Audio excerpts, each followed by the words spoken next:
BDR বিদ্রোহ নাকি পরিকল্পিত হত্যাকাণ্ড? এই প্রশ্নের উত্তর দেওয়ার এটাই উপযুক্ত সময়। পিলখানার হত্যাকাণ্ডের বিচার কেউ থামায় রাখতে পারবে না।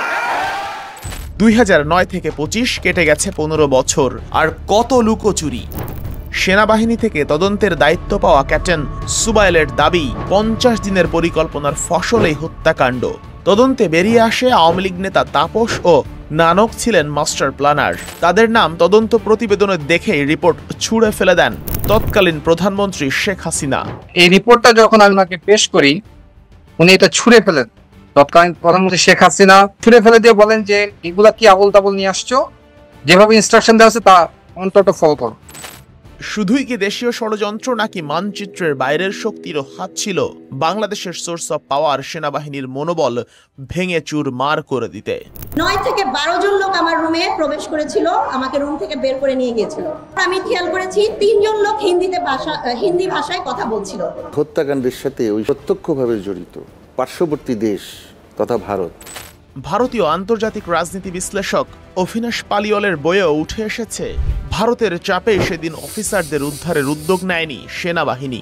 পিলখানা ট্র্যাজেডি যে কোনো বিচ্ছিন্ন ঘটনা নয়, বরং পরিকল্পিত হত্যাকাণ্ড, তার প্রমাণ মেলে একাধিক সেনা কর্মকর্তার ইন্টারভিউতে, যারা সেদিন কেবলমাত্র ঊর্ধ্বতন অফিসারদের অনুমতির অভাবে বাঁচাতে পারেননি চৌকস দেশপ্রেমিক অগ্রজদের। আমি আমার সিওকে বলি, পিলখানার নিউ মার্কেট গেট আমাদের কন্ট্রোলের মধ্যে আছে, শুধু আমাদেরকে অনুমতি দেন। এই কথাটা শোনার পরে কর্নেল রেজানুল খান অর্থাৎ র্যাবের এডিজি উনি আমাকে ফোন দিলেন এবং আমাকে তৎক্ষণাৎ ওখান থেকে প্রত্যাহার করলেন।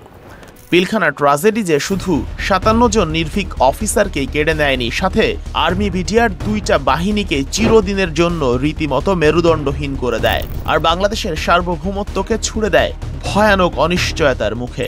2017 থেকে 25 গেল 8 বছরে ইউটিউবে তৈরি করেছি অসংখ্য ভিডিও, তুলে এনেছি অনেক অজানা তথ্য। তবে আজকের ভিডিওটা আমার জীবনের সবচেয়ে সেন্সিটিভ। বাংলাদেশের ইতিহাসে এমন এক ঘটনা, বিডিআর হত্যাকাণ্ড, যার পেছনের কারণগুলো আজ পর্যন্ত প্রকাশ্যে আনেনি প্রশাসন। কিন্তু এই কারণগুলো বোঝা কি খুব বেশি কঠিন? কাদের নির্দেশে হয়েছে এই হত্যাকাণ্ড, কার কার স্বার্থ ছিল জড়িত, সেগুলোই জানার চেষ্টা করব আজকের ভিডিওতে। সঙ্গে আছি শেখ আশিক।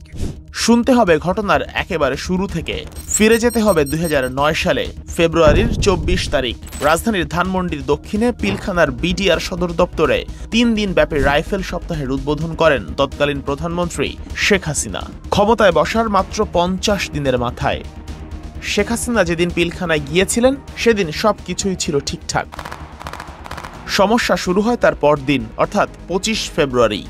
সারা দেশ থেকে আসা বিডিআর জওয়ান, জেসিও, এনসিও সহ 2560 জন সামরিক সদস্যে কানায় কানায় পূর্ণ হয়ে ওঠে পিলখানার দরবার হল। সকাল 9টায় শুরু হয় বার্ষিক দরবারের দ্বিতীয় দিনের আনুষ্ঠানিকতা। তবে ঠিক 10 মিনিটের মাথায় শুরু হয় সেই লোমহর্ষক অধ্যায়ের। বিডিআর মহাপরিচালক মেজর জেনারেল শাকিল আহমেদকে অস্ত্র তাক করেন একজন সাধারণ সৈনিক, নাম তার মঈন। পিলখানার দরবার হলে অস্ত্র নিয়ে ঢোকারই কোনো নিয়ম নেই, সেখানে ভারী ভারী সব অস্ত্র নিয়ে ভেতরে প্রবেশ করে বিডিআর জওয়ানরা। প্রশ্ন উঠতেই পারে, এই অস্ত্র তারা কোথায় পেল? সে উত্তরও বেরিয়ে এসেছে তদন্ত প্রতিবেদনে। জওয়ানদের একটি দল সকাল 9টার কিছু আগেই অস্ত্রাগারে গিয়ে সেখানে দায়িত্বরত এক মেজরকে জিম্মি করে অস্ত্র ও গোলাবারুদ লুট করে।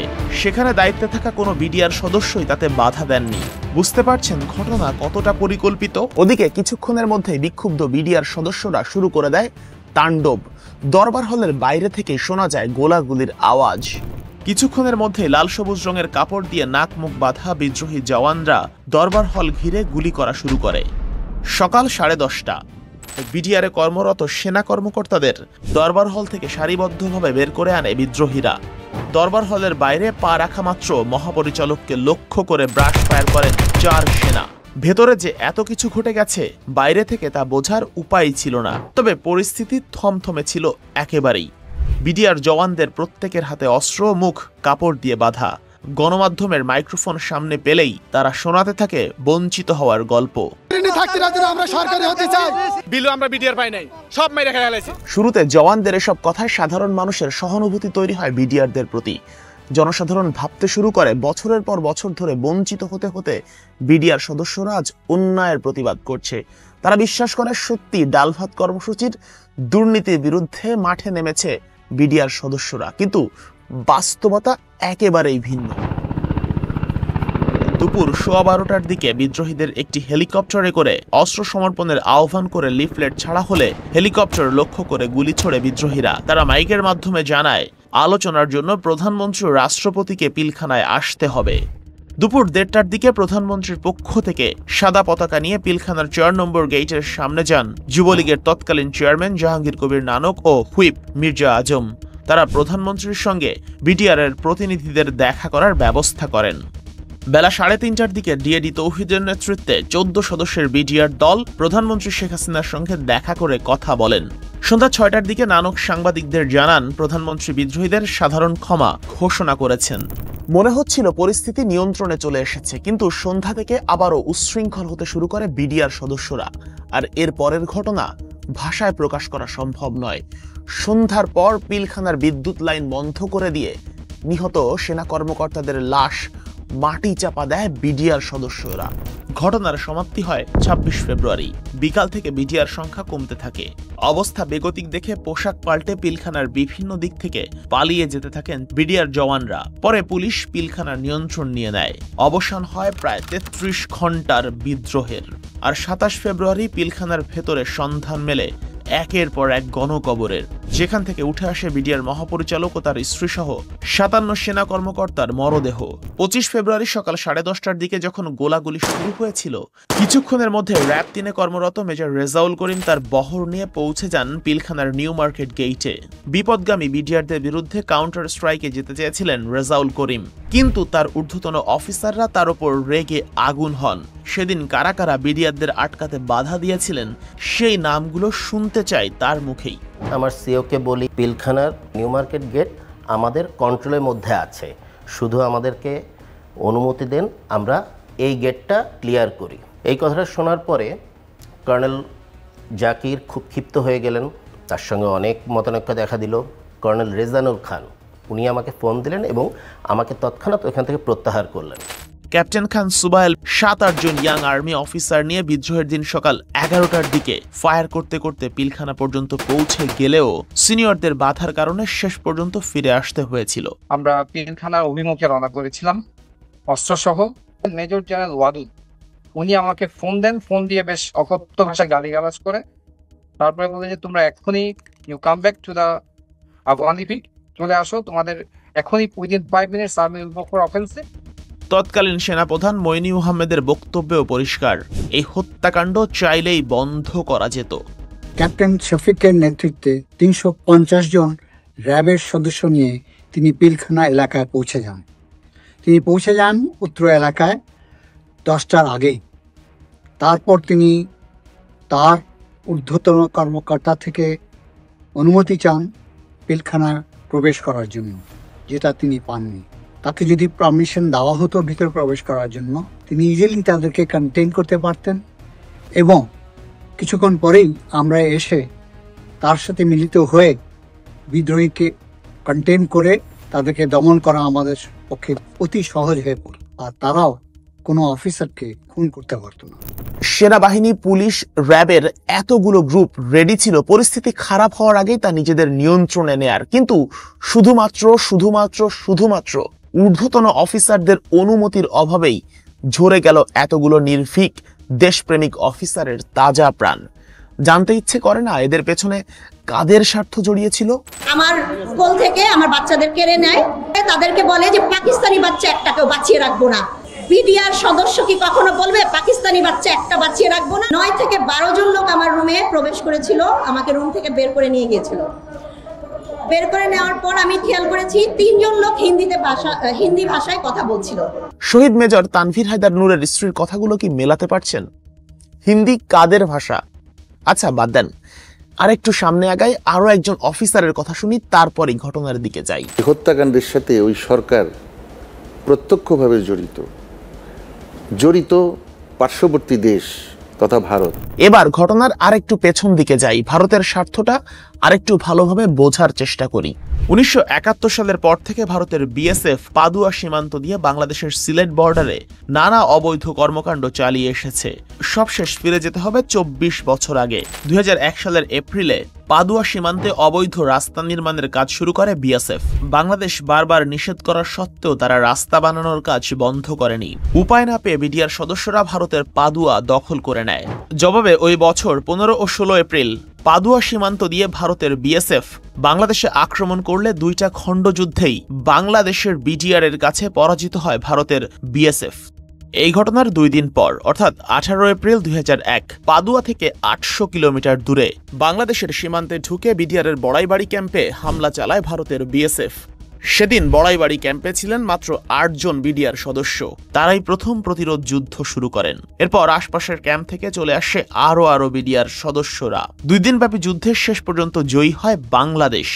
ভারত জানায় তাদের 16 জন বিএসএফ সদস্য নিহত হয়েছে, যদিও সংখ্যাটা আরো অনেক বেশি। বিডিআর এর বড়ইবাড়ি কাহিনী, যেখানে ব্যাপক সংখ্যক ভারতীয় নিরাপত্তা এবং সেনাবাহিনী নিহত হয়, 180 থেকে 400 পর্যন্ত ধারণা করা হয়। 3 জন বাংলাদেশি বিডিআর সদস্য শহীদ হন সেদিন। আবারও সিলেটে এসে আক্রমণ করে বিএসএফ। সে যাত্রায় জয়ী হয় বাংলাদেশ। 15 থেকে 19 এপ্রিল এই 5 দিনে মোট 4টা যুদ্ধেই বাংলাদেশের কাছে হেরে মাথা খারাপ হয়ে যায় ভারতের। ওই ঘটনার পর ভারতের প্রতিরক্ষা মন্ত্রী যশবন্ত সিং হুমকি দিয়েছিলেন এর প্রতিশোধ নেবে ভারত। বিডিআর এর কাছে বারবার সম্মুখ যুদ্ধে পরাজিত হওয়া ভারত সত্যি সীমান্ত নিয়ে দুশ্চিন্তায় পড়ে যায়। বিডিআর আলাদা বাহিনী হলেও বাংলাদেশ সেনাবাহিনীর আন্ডারে থাকায় তাদের কৌশল প্রশিক্ষণ সবই ছিল সেনাবাহিনীরই পর্যায়ে। তাই যতবারই সীমান্তে লড়াই হয়েছে প্রত্যেকবার ভারতের বিএসএফ কে হারিয়ে দিয়েছে বাংলাদেশের বিডিআর।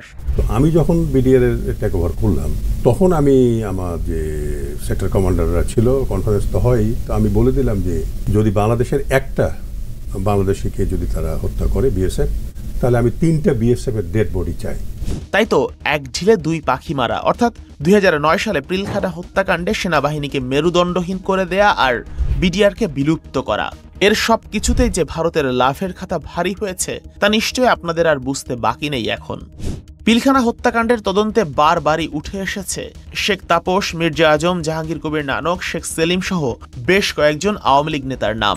আর্মির তদন্ত রিপোর্ট বলছে 2008 সালের নির্বাচনের আগেও এদের কয়েকজনের সঙ্গে নিয়মিত যোগাযোগ হতো বেশ কিছু বিডিআর সদস্যের। সেই তদন্তের সমন্বয়কারী অফিসার সাবেক ক্যাপ্টেন সুবাইল তথ্যগুলো তুলে আনেন, তখন সেই রিপোর্ট ছুঁড়ে ফেলে দেন তৎকালীন প্রধানমন্ত্রী শেখ হাসিনা। আর সত্য তুলে আনার শাস্তিস্বরূপ তাকে পাঠানো হয় আয়না ঘরে। তৎকালীন প্রধানমন্ত্রী শেখ হাসিনা উনি ওনার ব্যক্তিগত কক্ষে আমাকে এবং মইনুল হোসেন স্যারকে যান এবং আমি আমার রিপোর্টটা ওনার কাছে পেশ করি। এবং এই রিপোর্টটা যখন আমি ওনাকে পেশ করি, উনি এটা ছুঁড়ে ফেলেন। তখন জেনারেল মইনুল বলেন যে তুমি এগুলো কিভাবে করছো, এখানে কোনো রাজনৈতিক ব্যক্তিবর্গের নাম থাকা যাবে না। এই নৃশংস ইতিহাসের সাথে যে ভারত জড়িত ছিল সেটা উঠে এসেছে ভারতীয় আন্তর্জাতিক রাজনীতি বিশ্লেষক অভিনেশ পালিওয়ালের লেখা India's nearest a new history বইয়ে। সেখানে লেখা আছে, বাংলাদেশের সেনাপ্রধান জেনারেল মইনু আহমেদকে হুমকি দিয়েছিলেন যে যদি হাসিনার নিরাপত্তা নিশ্চিত করা না হয় তবে ভারত সামরিক হস্তক্ষেপ চালাতে পারে। পালিওয়াল স্পষ্ট করে লিখেছেন, ভারতের হুমকির মুখে তৎকালীন সেনাপ্রধান জেনারেল মইনু আহমেদ সেনা অফিসারদের উদ্ধারের কোনো পদক্ষেপ নেননি। আর ঠিক এ কারণেই ঝরে যায় 57 জন চৌকস অফিসারের প্রাণ। কি বুঝলেন? একজন ভারতীয় লেখক তার বইয়ে এই কথাগুলো লিখেছে, এরপরেও কি প্রমাণের কোনো কিছু বাকি থাকে? পিলখানা ট্র্যাজেডির পর বিডিআর বিলুপ্ত করে বিজিবিতে রূপান্তরিত করার পর ভারতের কি পরিমাণ লাভ হয়েছে তা তো সবাই দেখেছেন। সীমান্তে নিয়মিত ঝরেছে বাংলাদেশিদের তাজা প্রাণ, কিন্তু পতাকা বৈঠক ছাড়া আর কিছুই হয়নি। আর সেনাবাহিনীকে মেরুদণ্ডহীন করে দিয়ে বাংলাদেশের পুরো সামরিক সেক্টরকে নাজুক করে দেওয়া হয়েছে। পিলখানা হত্যাকাণ্ডের সঙ্গে যে সকল বিডিআর সদস্য জড়িত ছিলেন না সেটা তো আমরা ভালোভাবেই জানি, কিন্তু এই হত্যাকাণ্ডের বিচার নিয়ে যে কত ধরনের তামাশা হয়েছে তার পুরোটা কি আমরা জানি? নির্দোষ অনেক বিডিআর সদস্যকে যেমন ফাঁসানো হয়েছে, ঠিক একইভাবে চরম অপরাধী অনেককেই মুক্ত করে দেয়া হয়েছে শুধুমাত্র রাজসাক্ষী হওয়ার শর্তে। আমি দীর্ঘ 7 বছর 2 মাস 16 দিন জেল খাটছি। কেন জেল খাটছি? আমি তো ঢাকায় ছিলাম না। একেবারে শেষ পর্যায়ে একটা কথা, যে ডালভাত কর্মসূচির জন্য বিডিআর বিদ্রোহের সূচনা হয়েছিল, এটা কি আসলেই ডালভাত কর্মসূচির জন্য বিদ্রোহ করেছিল এটা সত্যি হাস্যকর বিষয়। শুধুমাত্র কিছু টাকা পয়সা, কিছু দুর্নীতি কিংবা বঞ্চনার শিকার হয়ে বিডিআর সদস্যরা একেবারে ঊর্ধ্বতন আর্মি অফিসারদের হত্যা করবেন, এটা কখনোই বিশ্বাসযোগ্য নয়। প্রপার ইন্ধন, প্রপার সুযোগ সুবিধা কিংবা প্রপার গাইডলাইনের মাধ্যমেই এই বিডিআর বিদ্রোহ কিংবা বিডিআর হত্যাকাণ্ড সংগঠিত করা হয়েছে। আর এর পেছনে কারা জড়িত ছিল, কাদের স্বার্থ হাসিল হয়েছে, সেটা তো আপনারা সম্পূর্ণ ভিডিও দেখে একেবারে আপনাদের কাছে পরিষ্কার হয়ে গেছে। এতক্ষণ সবার সঙ্গে ছিলাম শেখ আশিক। সবাই ভালো থাকবেন, দ্য ইয়াং ফেলো চ্যানেলের সঙ্গে থাকবেন। আল্লাহ হাফেজ।